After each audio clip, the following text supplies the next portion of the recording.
आप देखिए ये गठबंधन, इंडिया गठबंधन, आखिर मजलिस इत्तेहादुल मुस्लिमीन से क्या दुश्मनी है? जब आप भारतीय जनता पार्टी को हराना चाहते हो तो मजलिस इत्तेहादुल मुस्लिमीन को क्यों नहीं लेना चाहते हो? इसलिए इनके पैरों के नीचे से ज़मीन खिसकना शुरू हो गई है। जितनी सेकुलर पार्टी हैं ये सबकी ज़मीन खिसक रही है। देखिए, मोदी जी से बड़ा झूठा कोई इस वक्त इंडिया में नहीं है। झूठा कहूँगा मैं उन्हें।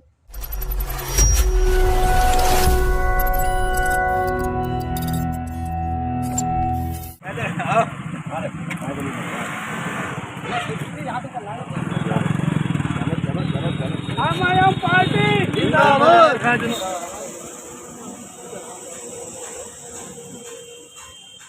गली गली जाके संविधान बचाओ, मुस्लिमों, दलितों और पिछड़ों के लिए हकों की लड़ाई लड़ रहे हैं। तो बाबा साहब भीमराव अम्बेडकर की भी यहाँ पर प्रतिमा है। उन्होंने संविधान बनाया और एक हमारे पास संविधान रक्षक है। आप जानते हो, संविधान रक्षक यानी बैरिस्टर असदुद्दीन ओवैसी साहब, वो भारत का संविधान रक्षक है। इनके हाथों को मजबूत करना है तभी संविधान बचेगा, वरना ये फिरका परस्त ताकतें, गॉडसे की औलादें, जिन्होंने महात्मा गांधी को गोली मारकर सबसे पहला आतंकवादी होने का सबूत दिया, वो ताकतें, वो उनकी औलादें संविधान को तहस नहस कर देंगी। और यहाँ का जो भाईचारा है भारत का, दलित, पिछड़ा, अल्पसंख्यक, इन लोगों को हाशिए पे रखने की साजिशें हो रही हैं। स्वागत है आपका स्टार न्यूज भारत में। मैं हूं आपके साथ परवेज अंसारी। आज हम मौजूद हैं नवाबगंज नगर के अंबेडकर पार्क में और गांधी जयंती का अवसर है, यानी कि 2 अक्टूबर है आज। और यहाँ पे AIMIM की एक छोटी सी मीटिंग यहाँ पे रखी गई थी गांधी जयंती के अवसर पर, और जिसमें जिलाध्यक्ष मुजम्मिल रजा खान जी ने यहाँ पे शिरकत की। उनसे हम जानते हैं आखिर उनका 24 का लक्ष्य क्या है। ये सबसे पहले हमारे चैनल स्टार न्यूज भारत में आपका स्वागत है। बहुत बहुत धन्यवाद साहब आपका।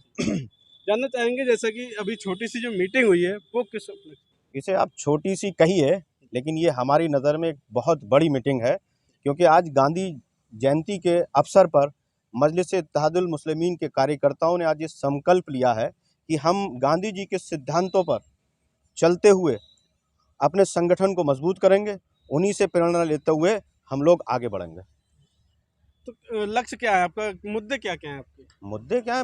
मुद्दे तो आप मीडिया वाले हो, मुद्दे तो सब पता है कि मुसलमानों के साथ में कितना जुल्म हो रहा है, दलितों के साथ में कितना जुल्म हो रहा है, पिछड़ों के साथ में कितना जुल्म हो रहा है, महंगाई का क्या आलम है, बेरोज़गारी का क्या आलम है। इसके अलावा भी देश में कुछ मुद्दे, भाईचारा ख़त्म कर दिया है, आपस में एक दूसरे को लड़ाने की प्रोग्राम चल रहा है।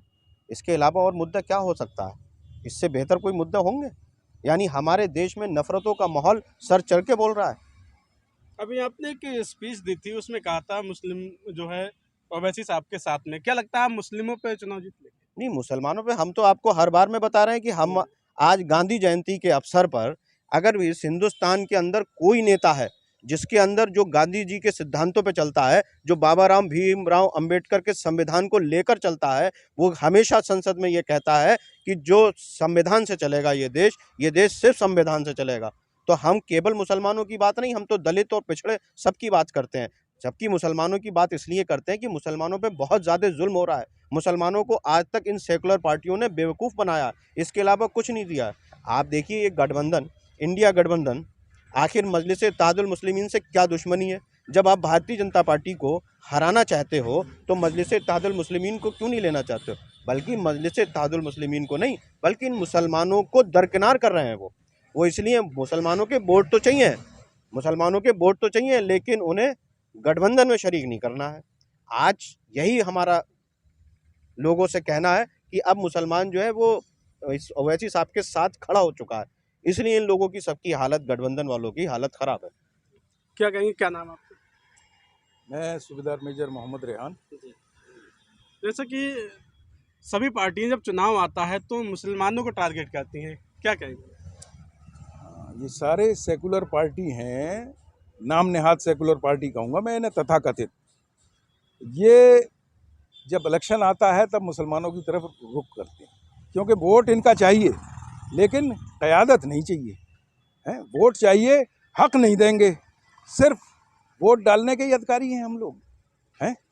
सारा समाज जानता है, सारा मीडिया जानता है, कि क्या सिर्फ मुसलमान जो है भारत का सिर्फ वोट डालने के लिए बना है और इनको जो है मलाई खाने के लिए देने के लिए हम रास्ता तैयार करें? हमें भी हक अपना चाहिए।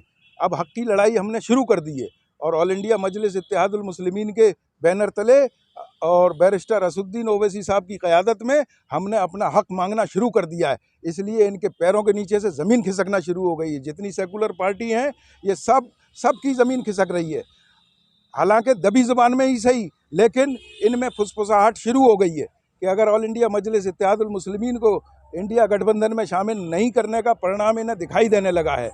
ठीक है, क्या लगता है बीजेपी का नारा है सबका साथ, सबका विकास और सबका विश्वास, क्या कहेंगे? सबका साथ है। हाँ, देखिए मोदी जी से बड़ा झूठा कोई इस वक्त इंडिया में नहीं है। झूठा कहूँगा मैं उन्हें। उनके सारे वादे, सारे जो है स्टेटमेंट जुमले साबित होते हैं। 15 लाख का जुमला हो, चाहे सबका साथ सबका विकास सबका विश्वास का जुमला हो, सारे जुमले हैं उनके। कोई भी किसी पर भी खरे नहीं उतरे हैं मोदी जी। मोदी जी तो ऐसा नौजवानों को धोखा दे रहे हैं कि नाले की गैस से जो है पतीला उल्टा रख के उसमें गैस बना के और चाय बनाएंगे। तो ये सब क्या है? ये सब धोखेबाजी है। 24 के चुनाव में आप कितनी सीटें लेके आएंगे? ये देखिए, ये हमारी पार्टी के आला कमान और राष्ट्रीय लेवल के जो नेता हैं वो सब बैठ के और बैरिस्टर असदुद्दीन ओवैसी साहब के साथ मिलकर ये सब तय किया जाएगा कि कितनी सीटों पर हम चुनाव लड़ेंगे और कितनी सीटें हम जीतने की हालत में होंगे। ये अभी कहना मुनासिब नहीं होगा। तो यहाँ पे AIMIM की एक मीटिंग हुई थी, यहाँ पे इनसे जो हमने तमाम तरह की बातें की। हालांकि 24 के चुनाव में स्पष्ट हो जाएगा या फिर गठबंधन में शामिल होंगे या फिर जो है इलेक्शन खुद लड़े। अमर रहे, अमर रहे। गोडसे की औलादे मुर्दाबाद, मुर्दाबाद, मुर्दाबाद। गोडसे की औलादे मुर्दाबाद, मुर्दाबाद, मुर्दाबाद।